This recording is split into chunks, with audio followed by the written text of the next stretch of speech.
നക്ഷത്ര തടാകത്തിൽ വന്നിരിക്കുകയാണ്. ഇന്ന് നക്ഷത്ര തടാകം ഓപ്പണായി. അപ്പോൾ തടാകത്തിൽ നക്ഷത്രങ്ങളുടെ പൊടിപൂരാണ്. ആ നക്ഷത്രം കാണാനായിട്ട് വന്നിരിക്കുന്നത്. നല്ല പാർക്കിംഗ് നല്ല ഫുള്ളാണ്. ഇത് മലയാറ്റൂർ അടിവാരം പാർക്കിംഗ് ആണത്. നല്ല ഫുള്ള് റഷായിട്ട് കിടക്കുകയാണ് പാർക്കിങ്ങുകളൊക്കെ. ബാക്കിൽ നക്ഷത്രങ്ങളൊക്കെ ഉണ്ടോ. അതാണ് നക്ഷത്ര തടാകം.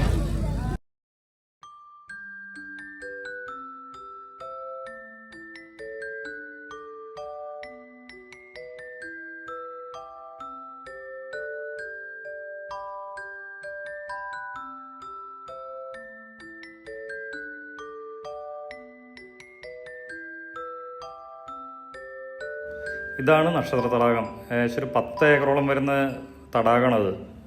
ഇതിൽ നക്ഷത്രങ്ങൾ എത്രയായിട്ടുണ്ടെന്ന് അത് അതിൻ്റെ സംഘാടകർക്ക് മാത്രമേ അറിയുള്ളൂ. അത്രയും നക്ഷത്രങ്ങൾ നമുക്ക് എണ്ണി തിട്ടപ്പെടുത്താൻ പറ്റില്ല. ഭയങ്കര കഷ്ടപ്പെട്ട് എണ്ണേണ്ടി വരും എണ്ണണമെങ്കിൽ. അപ്പോൾ അത്രയും നക്ഷത്രങ്ങൾ ഇതിലുണ്ട്. അതിൽ ആ വെള്ളത്തിലേക്കുള്ള റിഫ്ലക്ഷനും ഒക്കെ കൂടി വരുമ്പോഴേ നല്ലൊരു ബ്യൂട്ടിയാണത്. കാണാൻ തന്നെ ഭയങ്കര രസമാണ്. നമുക്ക് ഈ വീഡിയോയിൽ കാണുന്നതിനേക്കാളും ബ്യൂട്ടി ആയിട്ട് നമുക്ക് നേരിട്ട് കാണാൻ പറ്റും. ഇതിൽ മൈസൂർ പാലസിൽ ദസറയ്ക്ക് ലൈറ്റ് ഇടില്ലേ എന്ന് പറഞ്ഞ മാതിരിയുള്ളൊരു വ്യൂ ആണ് അതിന്. ആ ഫുള്ള് ലൈറ്റുകൾ കാണുന്നത്.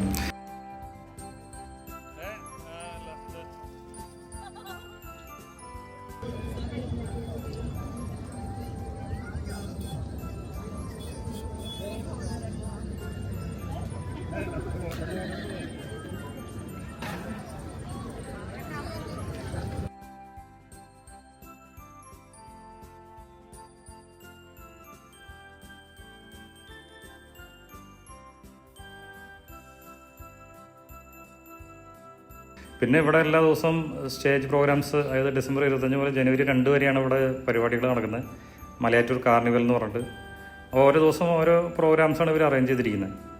പിന്നെ യന്ത്രൂഞ്ഞാൽ, മരണക്കിണർ, കുറേ റൈഡ്സ്, പിള്ളേർക്കുള്ള ഗെയിംസ്, അങ്ങനെയൊക്കെ ആയിട്ട് കുറേ ഇവർ ഒരുക്കിയിട്ടുണ്ട്. ആൾക്കാർ നല്ല തിരക്കും കാര്യങ്ങളൊക്കെ ഉണ്ട് കേട്ടോ. ഞങ്ങൾ ഏകദേശം 10 മണിയായപ്പോഴേക്കും ഒരു തിരക്ക് കുറഞ്ഞു. ഇവിടെ 11 വരെയാണ് ഇവർ ലൈറ്റ് ഓഫ് ചെയ്യുക. അതുവരെ ഇവിടെ ആൾക്കാരുകൾ എങ്ങനെയുണ്ടാവും. എല്ലാവരും ഡാൻസും പാട്ടും അതൊക്കെയായിട്ട് ഇവിടെ എല്ലാവരും എൻഗേജഡാണ്.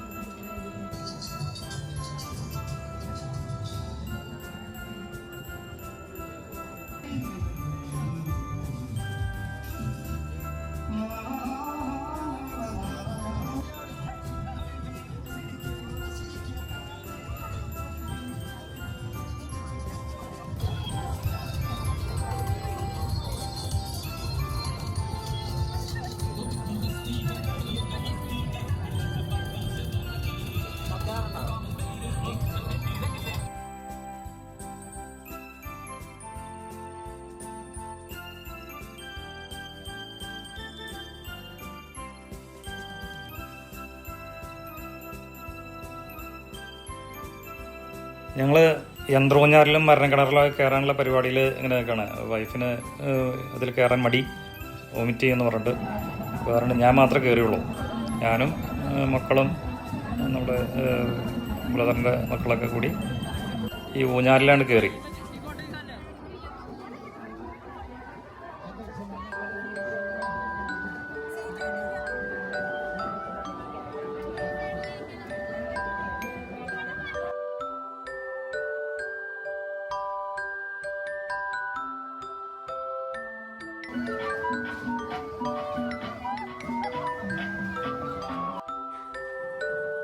അങ്ങനെ ഞങ്ങൾ ഊഞ്ഞാലിൽ കയറിയേക്കാം. അപ്പോൾ എന്താവുമെന്ന് നോക്കാം.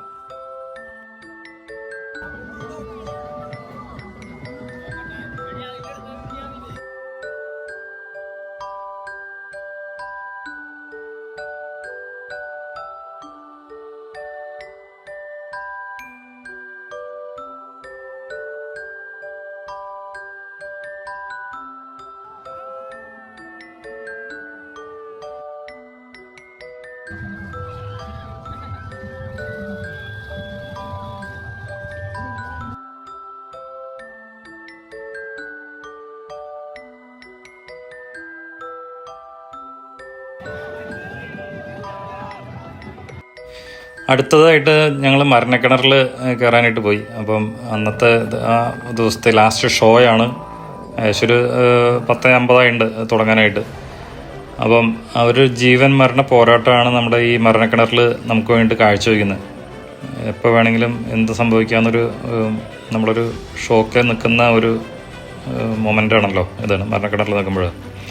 നമ്മൾ കുട്ടിക്കാലത്തൊക്കെ കയറിയിട്ടുണ്ടെങ്കിലും ഈ ഞങ്ങളുടെ അവിടെ പള്ളി പെരുന്നാളിന് മരണക്കിണർ യന്ത്രൂഞ്ഞലൊക്കെ വരുമായിരുന്നു. ഇപ്പോൾ സ്ഥലപരിമിതി കാരണം ഉണ്ടാവൊന്നും വരുന്നില്ല. അപ്പോൾ അന്നൊക്കെ കയറിയിട്ടുണ്ട്. പിന്നെ വളരെ കാലങ്ങൾക്ക് ശേഷം ഇപ്പോഴാണ് നമ്മളത് കയറുന്നത്. അപ്പോൾ ചില ആളുകളൊക്കെ ഒരു ടിപ്പ് നോട്ട് നീട്ടി കൊടുക്കുന്നുണ്ട്. പക്ഷേ അവരൊക്കെ ഭയങ്കര ശ്രദ്ധയോടുകൂടി സാധനം കളക്ട് ചെയ്ത് പോകുന്നുണ്ട്, ഓരോ നോട്ടുകൾ. അതൊക്കെ അതിൻ്റെ ഇടയ്ക്ക് ഇതിൽ ബൈക്ക് ഓടിക്കുന്ന ആൾ തന്നെ മോഡൽ വന്നിട്ട് ടിപ്പ് കൊടുക്കുന്നത്. അപ്പോൾ അത് കണ്ടിട്ട് ബാക്കിയുള്ളവർ കൊടുക്കട്ടെ എന്നുള്ള ലെവലിലാണ്. പക്ഷെ എന്നാലും ഒരു 10,000 രൂപ അവർ കിട്ടിയിട്ടുണ്ട് ടിപ്പ് ഇനത്തിൽ. കുറേ ആൾക്കാരൊക്കെ കൊടുത്തു. അങ്ങനെ ഇതൊരു ഭയങ്കര കാഴ്ച തന്നെയായിരുന്നു. പണ്ട് കാലത്ത് കാറുകളൊന്നും മരണക്കിണറിൽ അങ്ങനെ അധികം ഉണ്ടായില്ല, ഒരു 10-15 വർഷം മുമ്പൊക്കെ.